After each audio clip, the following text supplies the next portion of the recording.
Hello tout le monde, c'est Émilie d'Astro Intuitive, bienvenue dans cette vidéo.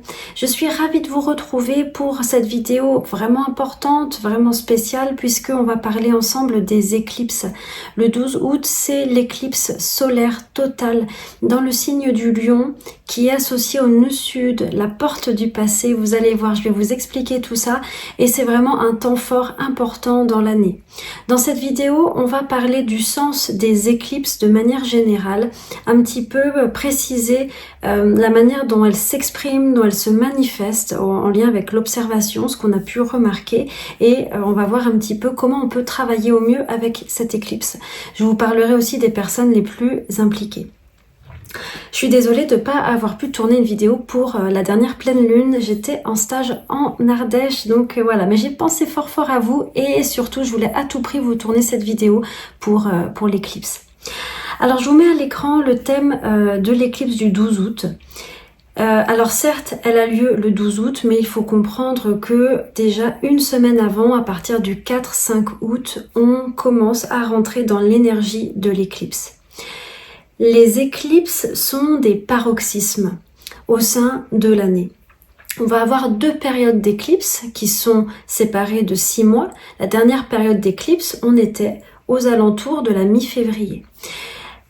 Mi-février, début mars. Et puis là, on va être donc à la mi-août jusque fin août. Ces moments-là, ces deux moments d'éclipse sont des moments d'apogée, des moments de paroxysme dans lesquels des événements particuliers, très spéciaux vont avoir lieu. Sur le moment, ce n'est pas dit que vous ayez le sentiment que ces événements soient particuliers. Ça peut être des choses qui peuvent vous sembler anodines. Parfois pas. Parfois les éclipses sont très visibles et ce sont vraiment des événements très forts, très marquants. Mais parfois c'est plus, je dirais, secret, c'est un petit peu moins visible. Mais quoi qu'il en soit, avec le recul, vous vous rendrez souvent compte que ces événements étaient en fait le début d'un déroulement qui allait enfler et prendre une importance toute particulière dans votre vie. Ce pourquoi la première chose que je voulais vous partager, c'est qu'il est important de noter ce qu'il se passe pendant les éclipses, que ce soit en termes d'événements, que ce soit en termes de vie intérieure, vie psychologique, mouvement intérieur, désir, idées, projets. Notez tout. Ça serait même intéressant d'avoir un cahier d'éclipse parce que ce qu'il se passe à ce moment-là, c'est comme si l'univers vous le stabilotait. Je vais le dire comme ça. Et vous allez vous rendre compte par la suite que c'était tout sauf anodin. Je ne dis pas qu'on a toute la connaissance lors des éclipses. Les éclipses, justement, il y a une idée de secret, il y a une idée de quelque chose qui va être occulté. Notre conscience n'est pas toujours pleine, donc il y a des choses qu'on ignore. Mais les éclipses fonctionnent par chaîne, elles sont liées les unes aux autres et elles sautent comme ça de 6 mois en 6 mois et elles dessinent ainsi un chemin dans notre vie individuelle et aussi au niveau mondial avec des événements déterminants. Donc c'est vraiment important. Une autre idée majeure, c'est que les éclipses sont associées à des grandes fins et à des grands commencements. Les grandes fins sont parfois plus visibles. Ça peut être une personne qui sort de notre vie, une relation qui s'arrête. Ça peut être l'envie d'arrêter quelque chose. Ça peut être des libérations émotionnelles, psychologiques, pourquoi pas même karmiques. Et vous allez voir que cette nouvelle lune, cette éclipse, est associée au nœud sud qui est un point lié au passé et lié à la libération du passé. Je vais le repréciser juste après, mais cette éclipse est une très bonne candidate pour faire ce travail de nettoyage. Des grandes fins donc, mais aussi des grands commencements. Alors parfois c'est évident que ce sont des grands commencements, des grandes mises en lumière, justement la rencontre d'une personne qui va changer notre vie, le début d'un travail, une opportunité, une idée qui va être vraiment importante pour la suite de notre chemin. Mais des fois, comme je vous disais, ce grand commencement, il est quand même un petit peu plus discret et cependant, il enflera par la suite. Ça, c'est vraiment une idée importante. Les éclipses sont associées à chaque fois au nœud lunaire. Une éclipse, c'est le moment où on va avoir une pleine lune ou une nouvelle lune qui va être en conjonction à un des deux nœuds lunaires, que ce soit le nœud sud ou le nœud nord.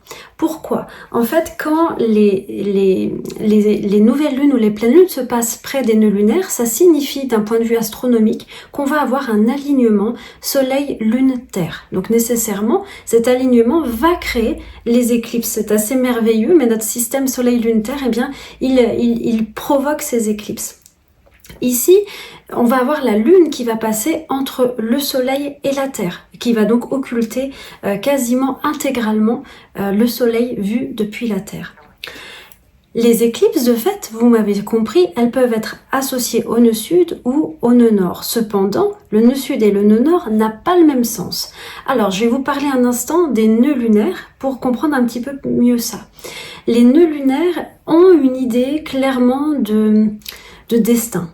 Si on pouvait associer un mot-clé, moi j'aime bien dire ça, destin, et pourtant je suis pas une astrologue déterministe, je suis une astrologue plutôt humaniste et qui croit vraiment au changement personnel et à la capacité qu'on a de modeler nos vies dans la direction souhaitée. Mais je pense qu'il y a des événements dans nos vies, des rencontres, des situations qui sont le fruit du destin, des choses que finalement vous n'auriez pas pu éviter et qui ne sont pas du tout liées à votre volonté. Vous êtes juste trouvé là, au bon moment, et vous avez juste laissé les choses venir. Ces événements particuliers, pour moi, sont associés au nœud lunaire. Ce sont les événements que vous ne pouvez pas éviter et qui vont en fait façonner, qui vont en fait poser un décor très particulier qui va permettre votre évolution. Je le comprends comme ça. Tout ce que je vous dis, prenez-le ou ne le prenez pas. C'est vraiment une réflexion personnelle. Je vous dis pas que c'est la vérité, que ça se passe comme ça. C'est comme ça que je le comprends.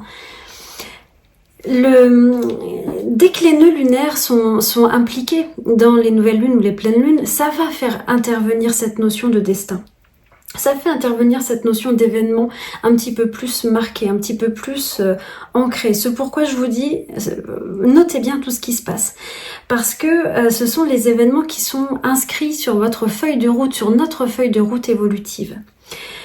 Maintenant, les nœuds lunaires fonctionnent toujours par deux. Moi, j'aime bien les définir comme ça. J'aime bien parler de la porte du passé, qui serait donc le nœud sud, et la porte du futur, qui est le nœud nord. Traditionnellement, les nœuds lunaires, on associe aussi l'idée de queue du dragon. C'est un dragon. Vous avez la queue du dragon, qui est le nœud sud, et vous avez la tête du dragon, qui est le nœud nord. De manière générale, ces deux idées se rassemblent. Le nœud sud, ce que j'appelle la porte du passé ou la queue du dragon, a une idée de fin, a une idée de... Mais quand je dis fin, c'est pas juste une fin d'un événement, c'est une libération d'énergie. Quand quelque chose se termine, il faut vraiment qu'il se termine. Des fois, je prends la sphère relationnelle parce que c'est facile à comprendre. Vous n'êtes plus en relation, mais le passif émotionnel est toujours là. Vous êtes toujours imprégné d'une manière ou d'une autre par cette relation. Or, le nœud sud va parler de dispersion d'énergie. Il va parler d'une vraie fin, de quelque chose qui est rendu à l'état, je dirais, naturel, rendu à l'univers d'une certaine manière. Et la queue du dragon, on peut la voir comme quelque chose qui cherche à épousseter, qui cherche à disperser, voilà, disperser l'énergie. C'est un très bon, je pense, c'est une bonne vision. Le nœud nord, la tête du dragon, est associé au contraire à quelque chose, ce que j'appelle la porte du futur. C'est un point de matérialisation. C'est associé au fait de nouvelles circonstances, la création volontaire de nouvelles circonstances qui vont permettre notre évolution. Donc c'est l'inverse. D'un côté, je ferme et de l'autre, j'ouvre. Donc ça, c'est une idée vraiment importante. Vous allez voir que cette queue et cette tête du dragon, dans votre thème astral, elle intervient dans un duo de maisons astrologiques. Le thème astral, il est divisé en 12 secteurs qui représentent les domaines de vie et vous avez à chaque fois les nœuds lunaires qui viennent comme ça balayer sur un cycle de 18 ans et demi. Ils mettent 18 ans et demi pour venir balayer progressivement toutes les maisons. Ce qui va être important de regarder pour tout un chacun, c'est quelle maison astrologique, et je mets un S, quelle maison astrologique, quel duo de maisons sont touchés en fait par les nœuds lunaires. Où est la queue du dragon? Dans quel domaine de vie? Vous pouvez regarder, pour ça il suffit de regarder où est le signe du lion et où est le 29e degré du signe du lion, parce que pour l'instant on en est là. Et vous savez que c'est un endroit où la vie, je pense, cherche à disperser l'énergie. Elle cherche en fait à vous libérer de quelque chose, à vraiment créer une fin, une clôture, mais une clôture totale, pas que sur un plan événementiel.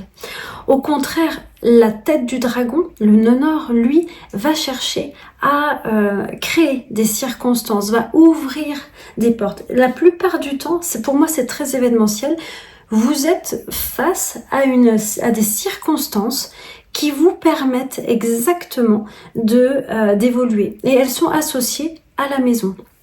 Je prends un exemple pour que vous compreniez. Vous avez le nœud nord en maison 4, qui est la maison du foyer, de la famille. Eh bien, vous allez expérimenter des situations d'ordre familial qui vont vous faire évoluer. Voilà, tout simplement. Donc, regardez bien. Il faut simplement, c'est pas très compliqué. Vous pouvez aller sur AstroThème, sur astro.com. Si vous êtes perdu, écrivez-moi. Je vous le dis, ça va très très vite. Donc, vous pouvez très bien m'écrire. Et en fait, on va comme ça localiser la maison du nœud sud, où est la queue du dragon, et la maison du nœud nord, où est la tête du dragon. Où est-ce qu'on libère l'énergie et où est-ce que de nouvelles circonstances sont créées. De manière générale, vous pouvez retenir que pendant 2 ans, c'est ce qui va, on va travailler sur cette, grosso modo, sur cette maison. Je dis grosso modo parce que pour tout un chacun, c'est un petit peu différent, mais c'est à peu près cette idée-là. Maintenant, pour cette éclipse, on a une éclipse qui est conjointe au nœud sud. Donc si vous m'avez suivi, on a une éclipse qui est associée à l'idée de dispersion de l'énergie. Donc la grande idée générale de cette éclipse, c'est la notion de clôture, de fin, de libération d'énergie. On peut peut-être jeter des affaires, les classer, les trier. On peut peut-être finir quelque chose, remercier quelque chose, vraiment tourner une page ou vouloir se libérer de certaines choses. De manière générale, pas besoin de trop prévoir. La vie va nous servir exactement ce qu'il faut et vous allez voir que vraisemblablement il y a des petits rappels du passé ou il y a des propositions pour venir arrêter, clôturer ou fermer certaines choses ou certains schémas de fonctionnement. La période est délicate en ce moment parce que, comme vous le constatez, on a beaucoup de planètes dans le signe du lion. C'est un signe qui est difficile, parce qu'il est associé au soleil, et le soleil est un archétype très puissant, mais qui peut être très contradictoire dans son ombre et dans sa lumière. Le fond, je vais aller directement à l'essentiel, mais ici, on rentre dans un chapitre qui va mettre en avant plutôt l'intérêt collectif. Plutôt le fait de ne pas toujours chercher à tout prix à être reconnu, de pas toujours chercher à être une personne brillante, belle, etc. Toutes ces questions identitaires qui peut-être ont pris beaucoup de place aussi ces dernières années, quand on pense aux réseaux sociaux, quand on pense à l'importance de l'image, on est dans une société où on est beau, on est brillant, on est vu, on est aimé, etc. Et en tout cas, il y a une direction de société comme ça. Et qui n'est pas de la faute des personnes, qui est aussi associée tout simplement au développement technologique. Il y a pas mal je dirais, d'usage de comment notre cerveau fonctionne et voilà, de comment ces plateformes utilisent notre recherche d'amour et d'approbation. Mais quoi qu'il en soit, vient un petit peu le temps d'une remise en ordre de tout ça. Et que j'ai l'impression que le nœud sud en Lion va nous proposer d'atteindre une saine estime de nous, qui va finalement permettre de nous libérer de tous ces besoins d'être vus, d'être la personne la plus brillante, la plus compétente, la plus belle, la plus talentueuse, etc. Ou tout simplement d'avoir besoin toujours d'exister. Le nœud sud en Lion va venir quelque part nettoyer ces besoins un petit peu égotiques. Évidemment, c'est essentiel d'avoir une saine estime de soi et c'est essentiel de s'accomplir en tant qu'individu pour chacun d'entre nous. C'est essentiel de recevoir de l'amour et de l'affection de la part d'êtres proches et c'est tout ça, c'est le sens du lion, mais pas au détriment d'une implication collective, pas au détriment d'autres enjeux. Tout le temps peut-être qui peut être donné à se rassurer au niveau narcissique, c'est tout du temps qui n'est pas utilisé pour des actions qui sont certainement plus importantes aujourd'hui au vu de l'état du monde. Et je pense que c'est ça dont nous parle l'axe des nœuds et l'énergie en lion. Donc, qu'est-ce que ça peut donner concrètement? Ça peut donner des moments où peut-être on s'attendait à avoir certains droits et puis en fait on n'en a pas. On s'attendait à être mis en lumière puis en fait non. Ou au contraire, l'éclipse il peut aussi se passer ça, c'est que des personnes peuvent être mises en lumière alors qu'elles ne s'y attendaient pas. On peut aussi avoir des choses comme ça. Quoi qu'il en soit, si on expérimente une sorte de perte de position, de prestige, et bien quelque part ça fera partie de ce qui est demandé, je dirais, autour de cette énergie d'éclipse et de cette énergie du nœud sud en lion. Je veux pas que cette vidéo soit trop longue ni vous perdre. Je pense que je réaborderai la proposition de l'axe des nœuds. Mais ce signe du lion va beaucoup nous faire travailler parce que d'un côté on a Jupiter qui va nous demander de venir croître et de nous exprimer, de prendre confiance en nous. C'est une position, je dirais, d'idéalisme et de projection et d'ampleur identitaire. Et de l'autre, on a le nœud sud qui nous dit attention, attention, attention. Moi, ce que je veux, je viens disperser ces mémoires. Alors maintenant, moi, ce que j'aime bien me poser comme question, c'est quoi le mieux de cette position? Le mieux, c'est qu'en fait, on vient nettoyer toutes les blessures narcissiques, les blessures liées au fait qu'on n'est pas assez important, qu'on n'est pas une personne assez aimable, et ces blessures, en fait, elles sont compensées dans un narcissisme un petit peu outrancier. Le fait d'avoir besoin de séduire, d'aimer, d'être vu, etc.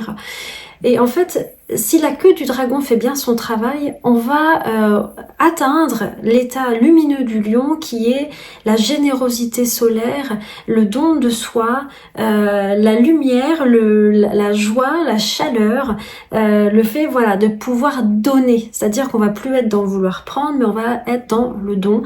Et c'est un peu l'enjeu, moi j'ai l'impression de ce moment-là de société. Voilà. Maintenant, je voulais aussi vous parler des personnes qui vont être le plus concernées pour cette éclipse. Je vous ai parlé du fait que les deux maisons allaient être activées. La maison du nœud sud, on va nettoyer, disperser les mémoires associées à ce domaine. La maison du nœud nord, on va créer des nouvelles conditions d'évolution.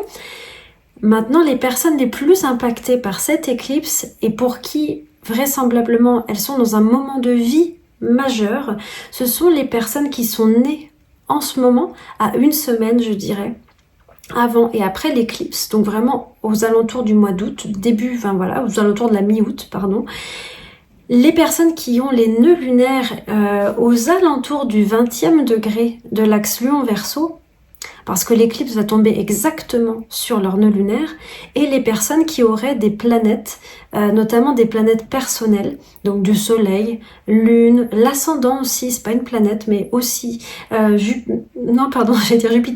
Mercure, Vénus, Mars, aux alentours de ce 20e degré du lion. Et là, vous allez vraiment avoir une espèce d'élection, je dirais, astrologique.